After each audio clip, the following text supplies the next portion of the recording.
Yeah, that looks right. Hey, ladies and gentlemen, good morning. My name is Daniel. I'm the owner of the Nathaniel Group, and we are coming to you live on Facebook. We do this every morning. I will be honest with you, and this is what I want you to understand. Life will show you repetition as far as what you need to do. So, like if you are continuously doing push-ups, 10 push-ups, you might find it more effective to do five a certain way, or even simply maybe doing more in one area that still takes up your time, but also still provides value, such as doing wall push-ups. So the reason why I bring that up is in regards to today's Pareto principle, which we are on day 4 actually of it, is going over for my sports fans. Going over a conditional skill that you know is effective and getting you to that next point in life, or actually just winning the damn game in championship. So, again, my name is Daniel Umstead. I'm the owner of the Nathaniel Group. If this is your first time joining us, thank you so much. I greatly value and appreciate you joining us today. The other thing is that you are part of a 10-day series in which we go over the Pareto principle. Now, what is the Pareto principle? Let me tell you, it is the Pareto principle states that for many events, roughly 80% of the effects come from 20% of the causes. So, whatever you pretty much concentrate on, 20% of the time will provide you the actual 80% of the results that you need. And I know what you're thinking, you're like, this still doesn't make sense. Well, above all, definitely by all means, feel free to check out my other videos, which should be along the lines here somewhere. But above all, I want you to realize that, pretty much what you put into it on a concentrated format, the better that you'll get out. So, I brought up basketball because I know we're getting into March Madness with the NCAA and go Penn State. Well, I actually don't even watch sports, so I don't even know if they're in there. But I wanted to make it a sports theme since we are delving into that month. The other thing is that I want you to think about with basketball and a conditional skill, any conditional skill at all, is that when you are focusing on one area to increase that skill set, obviously becomes better. I believe Bruce Lee had said it best, I'm not afraid of the man who is able to kick 1,000 times. I'm afraid of the man who's able to kick in one certain kick 1,000 times, because that means they perfected that skill. So the 80-20 rule, if you will, can definitely apply to that condition when it comes to basketball, when it comes to any type of skill that you are trying to improve upon. If you are having difficulty handwriting, and your job or your goal or success relies upon you improving your cursive handwriting, instead of you spending just the ample amount of time, or letting it breeze by you, increase that time. Actually increase that time by 20%, if you will. So if you're spending 0 on it, let's increase it to 20 seconds.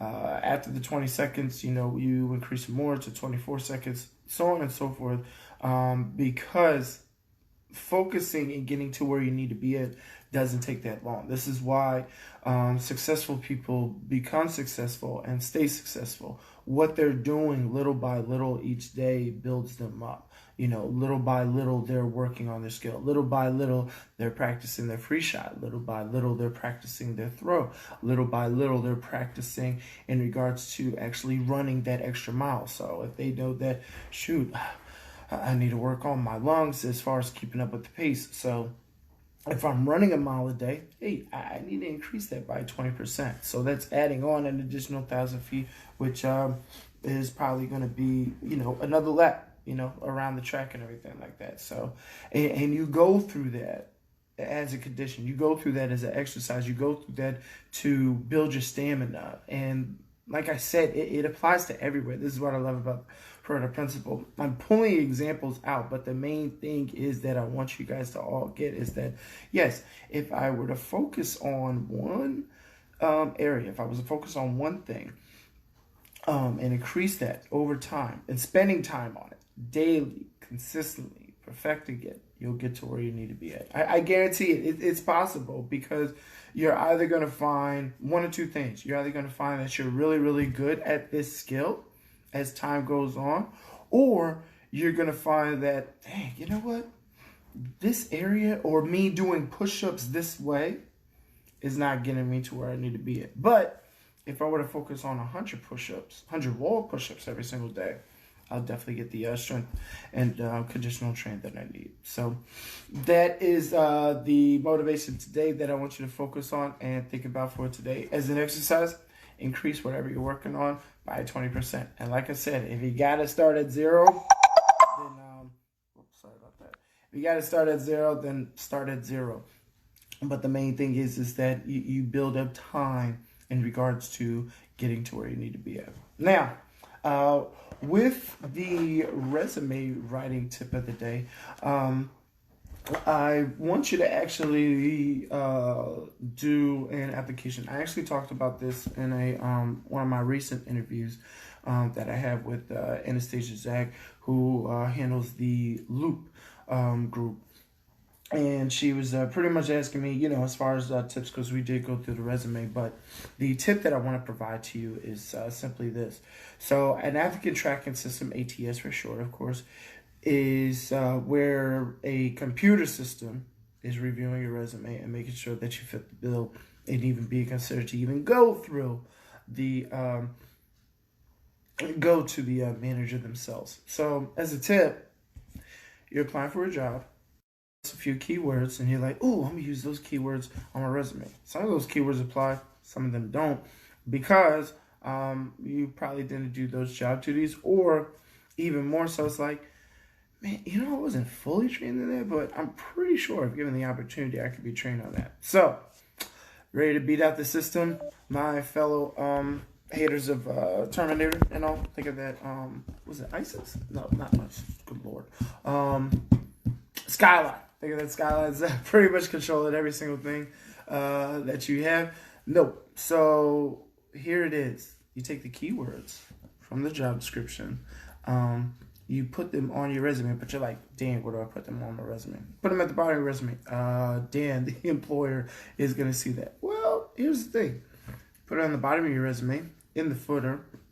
You decrease this font size down to 1, and then you put the text in all white. And before you put it down in all white, because I just did this in regards to just my example, unfortunately, but when you put it down in all white and you get rid of the squiggly lines and all, and then you save it as a PDF, and then you submit your application into the wonderful ATS tracking system, whatever, that sends out a ding to the manager to get to where you need to be at.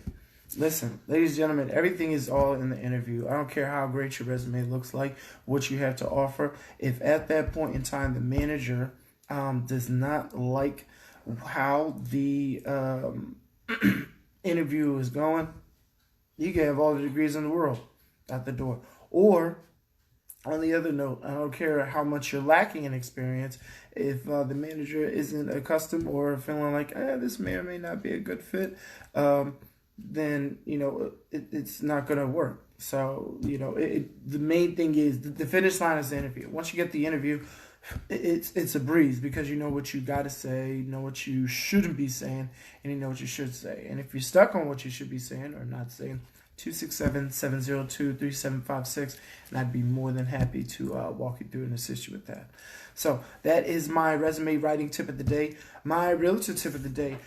These are actually for my buyers. I feel like it's standard. I feel like all realtors, real estate agents should be doing this. But hey, as a buyer, you might not know, or you probably heard of the term comps, comps in regards to, making sure that the houses in the area are matched up with the same value that you're looking for in the home, whether you're looking to buy and invest, or even on the other note, looking to sell. Because what you don't want to happen is that you're in a neighborhood where, I got this great property, I did all that I could, everything looks great on it, maybe a little minor cracks and cracks, but it's a good value property. And then you're looking to sell it at 150,000, and come to find out the comps in the area are around 75K. So make sure that, and there are plenty of resources out here, but the best thing to do would be to call an agent. So and if you got any questions on that, 267-702-3756. I would love to provide you comps, because my thing is this: it's getting you closer to where you were at than yesterday. If you need assistance on that, and it's all about relationship. If you find that I'm quick in regards to getting back to you with the comps, or if you find that agent is quick in getting back to you regarding the comps or feedback, you definitely want to make sure that they stick with them. Just like my buyer that I was working with yesterday, we went through about 20-25 comps, which I'm like, oh my gosh. But one, it got me good practice. Guess who is an expert in looking up some comps? This guy right here. So understand that, like I said, please understand, with the comps, you're pretty much comparing values. It's almost as if you were looking to buy gas. If you know this gas station, and it's kind of like the opposite effect with gas. If you know this gas station is there, 239, 238, 240. There's no way when you see that gas station for 305 per gallon that you're like, why would they even do that? And that's how us realtors feel when we do look at homes and it's like crazy overpriced to where they shouldn't be at. So that being said, pretty much closing in on time. Again, my name is Daniel Umstead. I am the owner of the Robert and Nathaniel Group. And if you haven't already, I don't even know why we still talking. You should be clicking that subscribe button that's right there. And, of course, if you're checking me out on Facebook Live as we speak, be sure to go to the Robert and Nathaniel Group on Facebook, or you can always go to YouTube and search for the Robert and Nathaniel Group, and I'd be more than wonderful and happy to have you subscribe to my channel to learn more about motivation, real estate, and resume writing. Again, thank you so much, and have a great one, and stay blessed, my fellow millionaires.